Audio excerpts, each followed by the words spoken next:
Got it. All right, we got it. We're on Woohoo. live Facebook. Welcome everybody to Untethered Talk with Robin and Jen. I'm Jen. She's Robin. Hi. Are you streaming it on your profile or are you streaming it? Where are you streaming it? I should be streaming it on my profile. Is it not? Oh, there it is. I found it. I got it. It took a second to reset. I like to put it up because if someone like comments or something, I can see it. I appreciate that you do that because I just ignore. But like commenting in real time actually provides some engagement.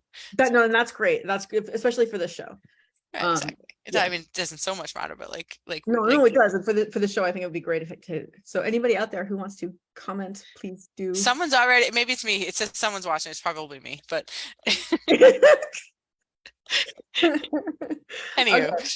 Anywho, Robin, how are you? I am really good. I am really fantastic. This has been an intense week for so many people, but I have felt like one step removed from it because I'm doing so much work. This work I'm doing. So I feel really good, even though I know there's I feel it on the edges of my periphery of all this intensity. We just before we hopped on here, we talked about why that is, and we're going to discuss it. And I just have to say, for me, this past week, I'm like, oh, thank God, it's not me just going insane. Right. I think most of us, anybody I talked to this week really felt that really felt that like there was like a lot up this week. Or I going said, down. Yeah, I did some incredibly heavy lifting with some clients. Like I talked a couple of them off the ledge and there was some real intense anxiety this week. So you are not alone in it for sure. Like that makes you feel better, you know, when you're like okay, this is part of the collective. It's not just mine. It's not just mine. It's not just mine. It's not mine. It's everybody's. Okay. Yeah. So let's discuss why that's happening and what it means that it's not just mine.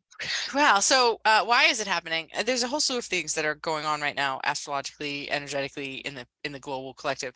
The big one is there's a full moon today. Actually, it happened about a half an hour. It is happening about 1:30 today, 1:34 to be exact. So there's a full moon, and the full moon is also an eclipse.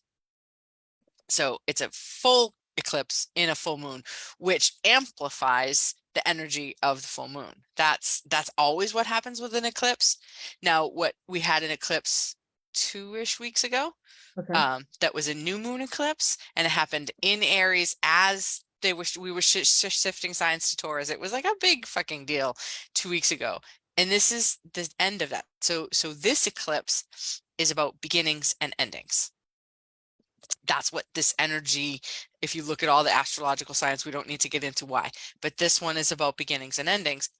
Because it's a full moon, the full moon is all about shedding and releasing and letting go, and we're talking about beginnings and endings. So it's like the culmination of at least the last 2 weeks, but more likely a couple of years of shit, essentially. So after today, it should be all good. You got jokes. You're funny. Yep. We are gonna be. It'll be done. Right. We survived it. Yeah. No. No. It's also 5/5. And we're in a 23 year, which is also 5. So we got 555 as a portal, right? And then there's a couple of other things that are going on. So there's like this really magnified energy of 5. And 5 is the number is the bridge. It's the midway point of 1 through 9. It's the bridge of forward and backward, beginning and ending. It's that same, because the 5 has that the bottom has that rocking.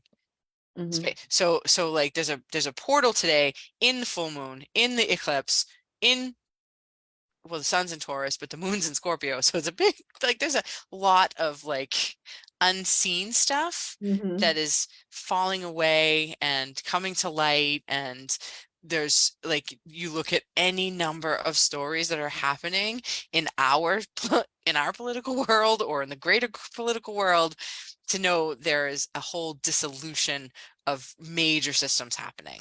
And that's also creating all of this anxiety. I What? So we should probably start, like, that's interesting, because I honestly, since the impeachment, going back a few years now, Yeah. not paid attention to the news, because I was like, I can't handle this anymore. Yeah. It just blew me out. So I haven't been paying attention to the news. So I'm interested in what actually is going on. I mean, there's a lot. There's a fight over whether or not we're gonna default on our debt with the debt ceiling. There's a fight. There's a whole slew of things coming out about Supreme Court justices and how they've been bought and paid for by some billionaires. Like, How did we not know this? well, Wait a because second, we're just finding this out? We know yeah, this. it's there's no oversight of the Supreme Court. But it's a really great thing that it's coming out. That's fantastic. Well, that's part of all of it's coming out. There's been a couple of bank failures. I mean, so and more to come, because everything has to fall so that we can rebuild and co-create. But it's creating this feeling of, like, we've been feeling for the past couple of years that, like, we were standing on shifting sands, which was uncomfortable enough. And now the sand feels like it's draining. So now not only do we not have anything to stand on, but shifting sand, now the shifting sand is going away. So it really feels like we have nothing to stand on.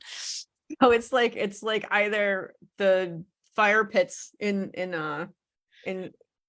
Princess Bride, right? Yeah. Or like Alice in Wonderland's down the rabbit hole. Yeah.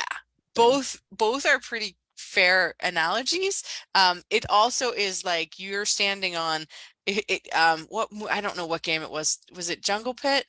That you would stand on a rock and it would start to shake, and you knew that it was like, I think it was Jungle Pit. You had to, like, or Frog, I can't remember. You had to jump across a chasm, and the rock you were standing on would only last for a couple of seconds, and then it would fall, and you had only a couple of seconds to jump to the next rock, and you had to do it and like so that's the energy that we're feeling right now. It's like jump, right? Because the rock is about to fall, and you're going to fall into the chasm or whatever. So it's a big, that's why, your anxiety is your own, and also part of the collectives that we talked about that at the very beginning is everybody's feeling it, and most people don't know what to do with it. Yeah, I think this could go into a even larger conversation, but let me see. I think it's the concept that you can be feeling something that's not yours. Maybe let's just discuss that a little, because that was new to me. What are you talking about? All this isn't mine. Wait, I don't have to own everything. So most of us have some degree of empathy. Empathy is the ability to feel what another person feels. Most of us as humans have some degree of it. The more sensitive you are, the more open you are, the more you will be the greater degree of empathy. Okay, kids now have come in with like empathy that's like astronomical, because they came in upgraded. They came in they're different species. But for the most part, humans as a collective have some degree of empathy, but most of us have turned it off. We're not in touch with our own feelings, which means we're definitely not in touch with other people's feelings. And then we don't know what's ours and what's not ours. So we can't distinguish, because it all just feels overwhelming, because none of us is able to access any of our own feelings. So if I'm not accessing my feelings, and you're not accessing your feelings, and everybody around us isn't accessing their feelings, we're all just feeling this like angst and energy, but we don't know what to do with it. And then it just keeps like sending out signals, help, help, help, help, help. And so you're doing it, and I'm doing it, and they're doing it. Like, just to think of 8.5 billion people on the planet. Help, help, help, help, help. What it feels like. That's what it feels like. Right? And none of us know what to do with it. It's just creating more vibrations in the collective that are creating more chaos. Now, it's interesting because up until like I started learning more about this, I thought, okay, yeah, I'm an empathic person, but you would have, like, to me, the idea was that you'd be sitting with someone and talking to them and have, you know what I mean? Like, and you have to kind of have this one-on-one, like, okay, I know what's going on with you, and therefore now I can feel your feelings because I can understand that. But it seems that there's also like this free floating stuff that kind of gets caught. Well, I mean, whether or not you agree with this, there's only one consciousness. There's no separation. Mhm. Like at the energetic level, we're all one. Mhm. I mean, science can even prove this with like the wave and the particle theory, right? There's no difference between a wave and a particle except the person looking at it. Right? Mhm. So energetically, it's all a vibration. We're all connected. We're all just vibrating at just different frequencies. And so each frequency has its own resonance, and each resonance kind of resonates with another object. It's a lot of, I don't want to get into the science of it, but there's no separation. So you Mhm. don't actually have to be with somebody in their physical presence to feel what they're feeling. Right. Right. Which is another, I mean, okay, this is opening like 500 different conversations, but um because energy, like you said before, you can scientifically, it's like it's at the other end of the universe and it's here at the same time. Well, exactly. Well, this is like if you, I don't know if you've ever read anything about like chaos theory, No, but I haven't. chaos theory is like a butterfly flaps its wings in New York and a tsunami happens in Japan because of Mhm. the vibrations and frequency that have gone out from it. Mhm. Mhm.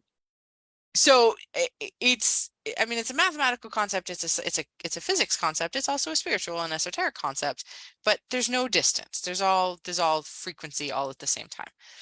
So if that's true, and it is, then you can tap into somebody, into the collective energy just by being alive on the planet. Mhm. Mhm.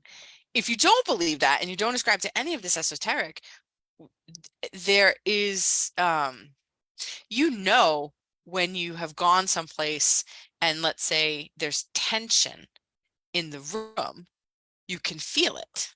Mhm.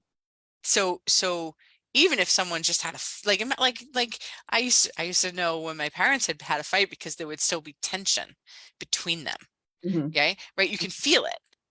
Or you can go to some place and this place gives me really good vibes or bad vibes, or this person gives me good vibes or bad vibes. Most of us can have sort of had some sort of experience like that. Just magnify that by 8.5 billion people on the planet. That's a pretty intense experience. Yeah. I mean, like really think about it. Right. Like human beings, we started out like there's like at one point like less than 10,000 of us on the planet. Right. It's interesting. Okay, I'm gonna put that thought on the other side because it doesn't have anything to do with what we're talking about, and we're gonna continue down this path. Okay. Okay. So stuff is up in the collective, anxiety.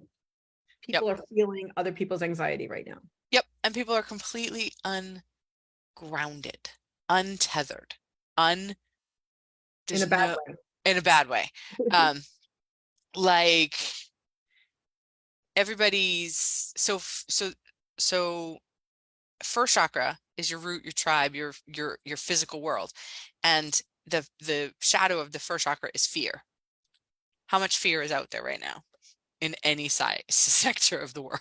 Everywhere. It's like Exactly. all there is. Right. There's So that something. fear keeps getting amplified and nobody's tapping into like their roots in Mother Earth, their energy in present time. People are either focused on the past or the future or right. So there's fear and anxiety about stuff we don't have control over, and very few people are grounding. Very few people are plugging into the earth, which will support us, which is designed to hold us. It's designed to be that steady presence that we need to be able to like go forward.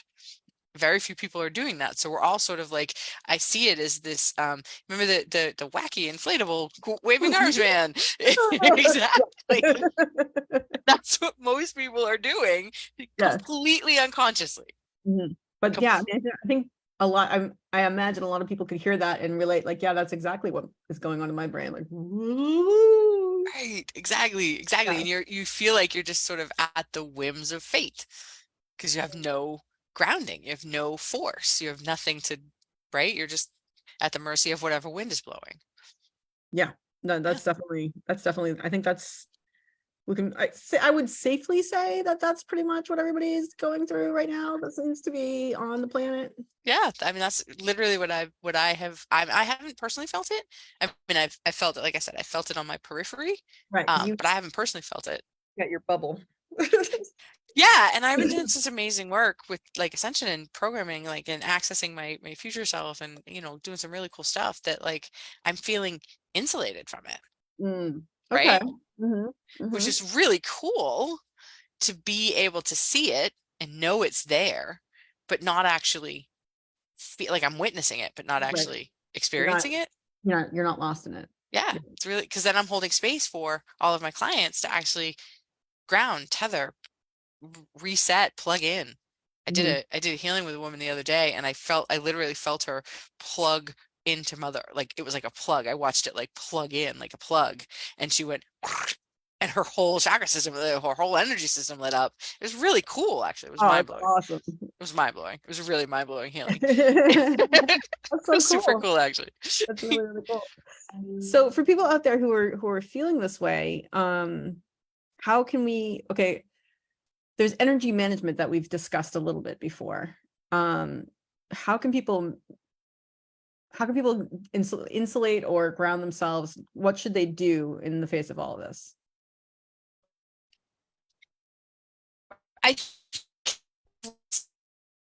our nervous system is awesome. Like doing any kind of breathing, which I think before, but like an in hold and then exhale. You are breaking up.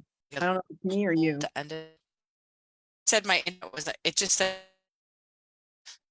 can you hear me now? I How's just, this? that's better. Is That's is that better. better? Yes. Okay. Go ahead. So that's a pretty prime example of what's actually happening. There's disruption happening. There's going on. Mercury's in retrograde too. Mercury is in retrograde, right? That's a planet of communication as well. So there's a lot. Yeah, there's like, it's like I asked you how people can help themselves, and all of a sudden you froze up. You're like, oh, here's how it can. Like the universe doesn't actually want people to know. I think it was I a little bit myself come up, and actually I had grounded into myself again. Oh, I think I just understood what you said, Yeah. but you were breaking up again.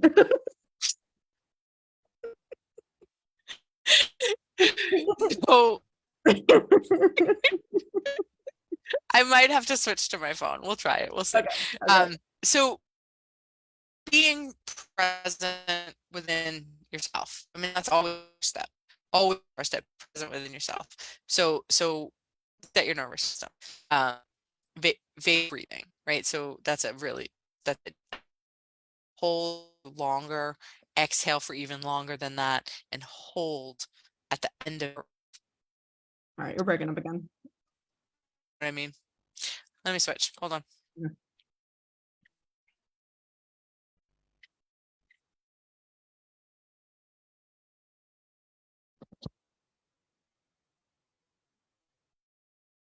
I feel like I should be doing a dance for the intermission, like do do do do do do do do do do do do do.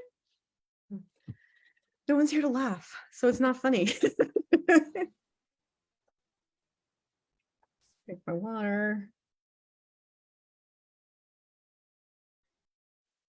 If I were a singer, I would sing, but no one wants to hear that. So I'm just gonna chill and wait for Robin to over to her other phone. For those of you joining us just now, we're talking about how anxiety is up in the collective. Oh no, she can't switch. No. All right. We are having some mercurial difficulties right now. But we were talking about there. Oh, there she is. I had to shut off my internet on my phone. Oh. So whatever's going on, I probably just need to reset my modem. So All right, we're back. And we're back. All right. Yes, Mercury is in fact retrograde. So. So you were saying grounding, and like it was funny because it was like, oh, so what can people do about that? And you're like, well, what they can do is, and then it was like, does the universe want everybody to be freaking out right now? There's no way to fix it. I mean, in some level, kind of like we do have to feel the discomfort, right? Like we do have to sit in it and stay in it for a little while. That's how we're going to change it. I think you and I have talked about doing like grounding techniques and vagal nerve restimulation. Those are really critical for just resetting your nervous system. People don't realize exactly what their nervous system does to them. Right. And our nervous systems have been in fight or flight.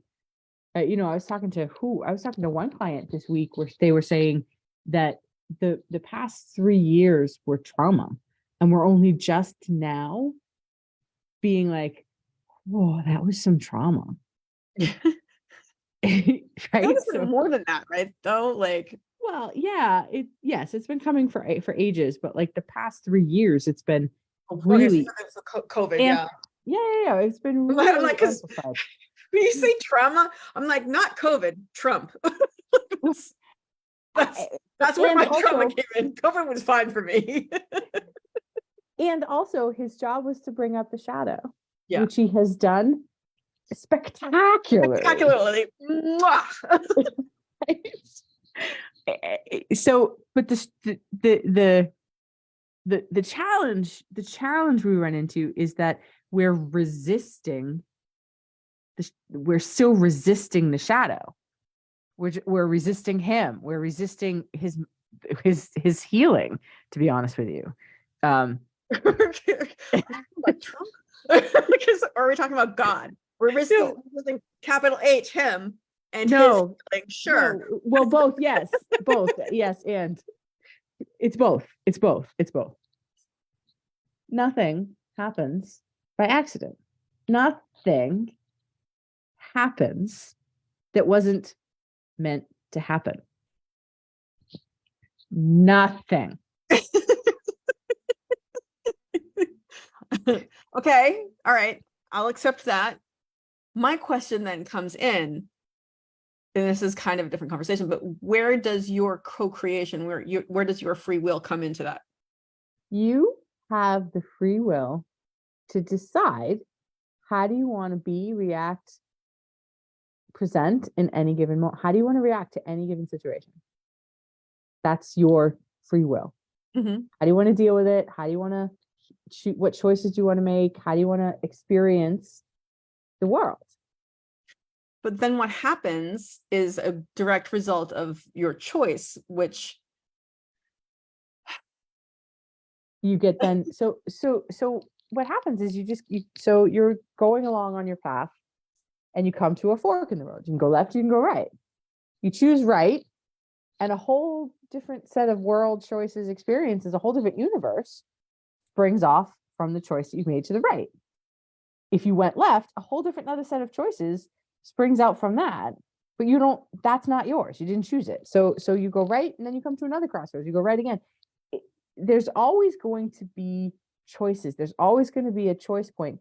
There's always going to be a situation where you have the opportunity to do the right, the hard thing, mm-hmm. or take the easy path. Mm-hmm.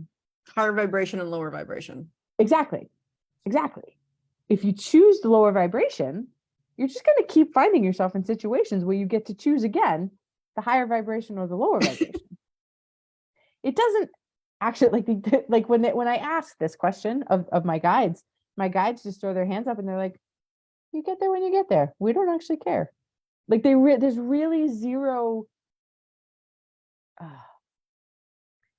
intensity around your choice, because they're like, this lifetime, 6 lifetimes, It really is this like energy. It's Okay. like, we don't care. Okay. You'll get there. You'll get there when you get there. It's all good. You want to try this again? Wow. Like, and sometimes my guys just like, they do this. They're like, oh, I can't wait to see how this turns out again. Right? You want to do that again? Oh my God, how adorable are you? Do you want to try to do this same thing for the 487th time? I think it's going to work this time. This is the time. This is it. This is the one one. time it's going to be different. And they really just look at me. And I think all of our ascended selves, guides, higher self, I think they all look at us as these just impossibly adorable kindergarten children who just do stupid shit over and over and over again. And they're just like, oh my God, that's the cutest thing I've ever seen. You're so ridiculous right now. But it's with such love and compassion and affection that they just fucking adore us because we're so silly. I see that. Right? I mean, personally, I never try something that doesn't work twice. Right. No. I learned from the first time. So I don't know what you're talking about, but we've heard from other people that this is true. From what I understand, there's a rumor going around. Some people tend to repeat actions that don't work. Right, exactly. So we've now built an entire society around choosing the lower vibration. And all of it, and I do mean all of it, is falling away, which is creating all this anxiety. But to get back to your question about free will, we still have the choice of how we're going to react and how we're going to be, and are we going to choose the lower vibration or the higher vibration. It's just that the stakes are getting higher. Yeah. So when you choose resistance now, it's more painful because you can't upgrade to the next level and take this resistance with you. And we are upgrading. That's a foreordained conclusion. We are upgrading. Nothing you can do about it. Right? You either swim or you get rushed. You either swim, you float, or you get blown away with the tide. But there's no right. Right? Yeah. I mean, it's happening. It's happening. That's it's already happened. Yes. Yeah. Right? Yeah. I don't want to talk about how high the stakes are because those are scary. They aren't really, because there's no so that's the other piece, is that like we as humans have this belief. First of all, we have this belief that there's a finite amount of time, resources, whatever, and that the planet is in our life on the planet is in danger. The planet and other things that have no absolutely like species and environments and ecosystems, those are in danger. But the planet itself will be here. Well, and who knows what our life on this like who knows what that actually means, frankly. I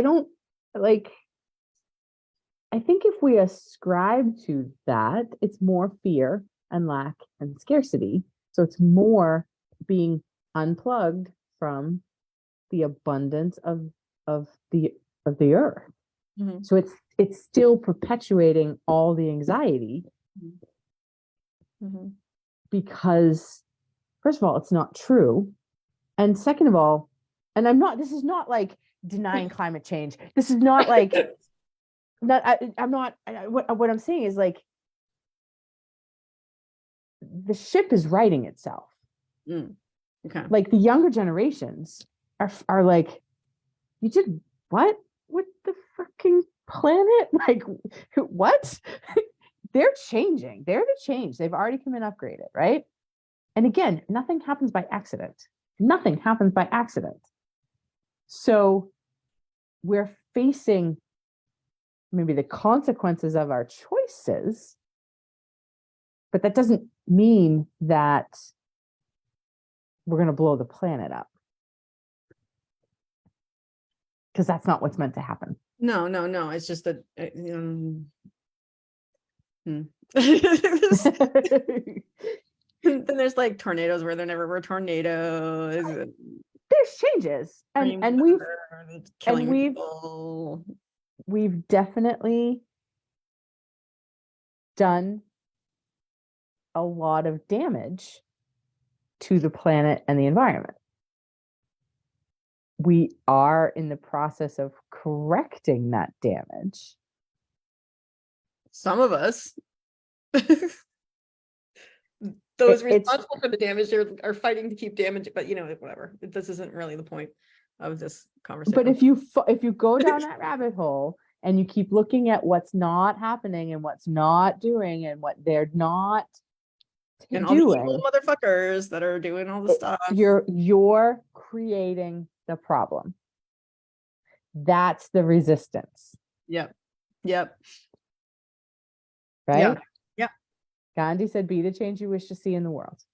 Mm-hmm. And what he meant by that is, you hold the light, you be abundance, you be clean, you be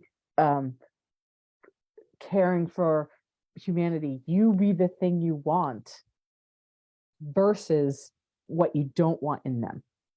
Right. It's what you're for, not what you're against. Right. Mm-hmm. That makes sense. Makes sense? It can be difficult to keep that in mind when you get swept up into the. Absolutely. That's why it's so important to come back to yourself, have a relationship with yourself, sit with your own emotions, do the breathing, do the grounding. That's why I've been insulated in my bubble, because I've been focused on kind of nothing but communicating with my soul and my higher self and my future selves. I really haven't, I'm not even focused on the outside world, because I'm solely focused on the part of me that's never been wounded, never been separate, never been anything. And I'm asking my future self, send me any information I need to get from where I am to where you are. So I'm getting it. So I'm not focused on the lack or the scarcity, because I have all this abundance and energy coming into me constantly. I've been doing it since March. Really cool. So you're focusing on your future self, the ideal, right? Or what's going to be in the future, and asking. I'm not actually focusing on the future. I'm not. I'm staying in this present moment, because I'm not future oriented. I'm in this present moment. I'm just setting an intention that my future self, because they can't intervene unless we ask them. I'm setting an intention that my future self or my higher self or my soul gives me in this moment the information I need to stay in this moment, to be present, to feel the abundance. Mm-hmm. So in this moment, and I'm trusting, I'm not looking for that information.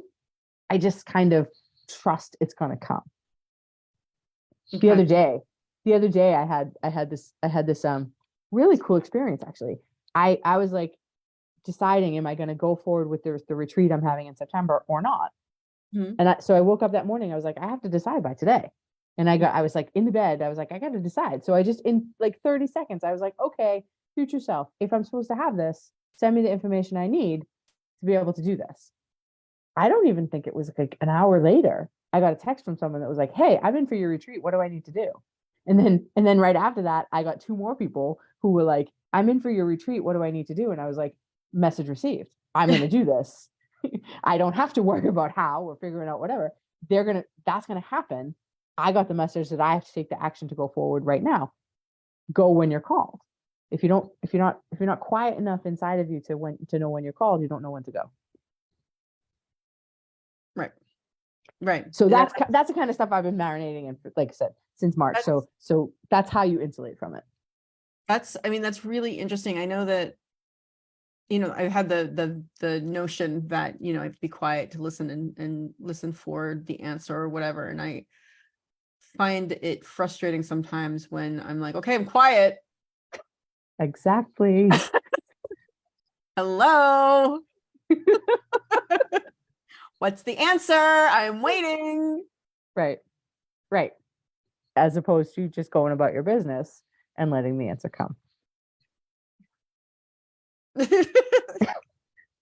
it. Going about my business.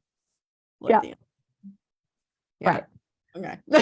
Like the other day, I asked if I'm going to do this, I need an answer. And then I went about my day. I got up, I made breakfast, I did my meditation. I cleaned in my kitchen a little bit. I think I even had a client. Right. Mhm. I went about my day. I wasn't looking for anything. Okay. Cool. All right. See, I think that's an important thing to note, rather than just being like, okay, now what? Yeah, exactly. Exactly. I'm listening. But seriously, like that's been my conversation with the universe sometimes. It's like, hello, what do you want me to do? Sit and fucking stay is what they want you to do. Right. That's what we're all being asked to do. Sit and fucking stay. I'll call you when I need you. Like, yeah, but sit and stay is at the same time, it's almost active, because it is active, because it's like, it's not about being passive. It's about like actually inhabiting the moment. Right. Fully present in this moment, which is all you have. Yeah. Right. If you're in the Oh my past, God, everybody out there, that's an important thing to remember. I mean, it's very clear, and I've known that forever, but at the same time, it's like, I'll get in, easily, and I know other people do too, get into it. Like earlier today, I was in the place with the food. the supermarket. Yes. The supermarket where they store the food store. And I was like thinking a million things, and I could hear myself out loud. I'm like, oh my God, like people around here must think I'm crazy, because I'm just going, it's okay. Like, everything's all right. But I mean, I wasn't there. I was thinking about 500 million other things. You know what I mean? And calling yourself back into the moment, that's almost work until you actually get it, at which point it's the easiest thing in the world. Absolutely. Yes. It's work to get yourself back to the moment, because so many of us are so conditioned to be in the past, ruminating, or worrying about the future, or the what ifs, or what all of it, none of it exists. Mhm. And so like the work is staying present when your ego, your monkey mind, your small self wants to leap out. And that takes active work. It takes a lot of discipline. Yes. To stay. Damn it. Doesn't just happen. No, it doesn't just happen. And if you're arguing with reality, it's never happening. Yeah. Yep.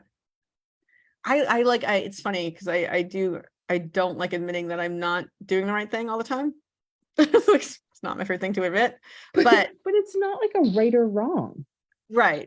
But it's, I just don't, I guess it's not a right or wrong thing, but it's like the higher vibrations, I mean, for lack of a better word, right or wrong, you know what I mean? But if you see it as a right or wrong, now there's something to be wrong about, which creates more shame and guilt and more resistance and more places for rumination. Brain. Okay. Right? Yeah, no, it's true. So, and again, there's no wrong choice. There's no wrong answer. But there's the choice that makes it easier for you and everybody else. Maybe there's a choice that raises your vibration. Yeah. Doesn't always make it easier, but it certainly raises your vibration, which gives you more access to more resources. Right. For sure.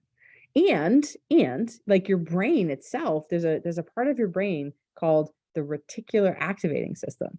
You know this about it, right? So the reticular activating system, so of all the like 2 million bits per second of information, like in the infinite universe, 2 billion bits, whatever it is, it's a lot of bits of data that we could have access to at any given moment. Our reticular activating system can only access about like 132 of them. Mm-hmm. Right? So it will focus on what it thinks we want. So when you're focused on the negative, now you see all the negative. It's the principle behind, if you decide you want to buy a red BMW, all of a sudden now you're going to see 15,000 red BMWs because your reticular activating system is like, oh, this is what we want. Look at all these things. When we can retrain our reticular activating system to focus on what we actually want, it will show us more of that. That's how abundance works. That's how the law of attraction works. That's how that's how energetic spirituality works, right? We have to train our reticular activating system to focus on the positive, the abundance, the safety, the belonging, the connection, and whatever it is that we see the lack of. We have to train ourselves to see the good, which is why what's going right, what gratitude. That's why these practices are so important. It's not giving lip service. It's about training your brain to see the possibility. Of abundance and growth, even if you're not necessarily feeling them, is important to do, because at least you're training your brain. And there is so much abundance in the world. Like, look, we're in springtime right now. Look at the trees and the abundance of leaves and the flowers and the birds and look at what the earth is providing for us in terms of abundance. Right? Go to the grocery store and look at the infinite abundance in that grocery store. Much. So much. It is almost too much. And sometimes grocery stores are like the most painful place to be because there's so much focus on lack and scarcity in the grocery store. And I think it's because there's too much there. It's like overwhelm. There's just way too much there. but yeah, it's like, yeah. Right? Abundance of choice, and you're lost there too. You're like, oh, I've got abundance. Oh, it's too much. Exactly. Or like, what's working? My electricity, my water, my car. What's working? Yeah. Right? I've got a place to live. I've got food to eat. My toes work. Right. My toes work. That's great. And then when you focus on that, you bring more of it to yourself, and now there's not so much anxiety because you're not focusing on what you don't have. The first time I became aware of the reticular activating reaction formation, the reticular thing. Yeah. I became aware of it when I actually just bought my first car, and it was a blue, like a really cool kind of almost electric blue Honda. And I was like, oh, this is awesome. I haven't seen a car like this. I did all this research. I want a Honda. I want this. I go out and I get the Honda, and I'm driving home from getting the car, and I look around, and there's one of the same car in front of me and two of the same car behind me. I'm like, stop. Yeah. Only one another of four waiting at this light. Yep, exactly. That's how it works. They existed before, you just didn't see them. I didn't see them. And in a way, maybe I called them all to me at that one light, because there was an awful lot of them. But it doesn't matter. Like it could have been anything. It could have been like a white peony. It could have been a green. Who cares? We can set our brain to look for something, and it will look for something. And its job is to scan the environment and find it. Exactly. Yes. So as we're talking about anxiety and the collective angst, yes, our reticular activating system is scanning all of data, all of the news, all of the everything to find the things that are the most fearful. It's so true. And you know what? And your brain also does that into your brain. Yes. It's like, oh, I'm scared. What other things am I scared of? Oh, I'm scared of this. I'm scared of that. I'm scared of this. Those are really scary things. I should probably be even more scared than I am right now. Right. Exactly. And then you get in this like negative constant feedback loop. Yeah. Okay. So what time is it? It's about 3. We'll wrap it up there. All right. So anxiety up in the collective, full moon eclipse today / tonight. When's the eclipse part of it? Because it happened. It all sort of happened at the same time, but we'll see it tonight. We'll see. Okay. Yeah. It's a great time for shedding. It's a really good time for letting go of, things that don't serve you anymore. Like it's So what- it's like so amplified right now to get rid of the shit that's not serving you anymore. So maybe people could like write down the shit that's not serving them anymore and like go outside and Absolutely. burn it or something. Yes. Just Burn. set the intention that you want to release things that aren't of your highest vibration. Set Mhm. the intention that you want to release fear, lack, scarcity, whatever. Set the intention that you want to let go of limiting beliefs about what you can do or you're supposed to do or are allowed to receive. Like set limitations on what a good person is or beliefs around what feminine is or masculine. I don't care. Whatever it is that you don't want to take with you anymore, let it go. Write it down, burn it, put it in like running water, take a shower. It doesn't matter. Just set the intention that you're like shedding it. I love it. So that's a great piece of advice, I think, letting people on with, and then also look for the good things. Right. What's going right? Ask yourself what's going right. You will find things. The more you do it, the easier it is. All right. Awesome. I think this is a good call. This is a good one today. I'm happy about it. Fantastic. All right, everybody. Thank you so much for tuning in. And we'll Bye, see you. everybody. Bye.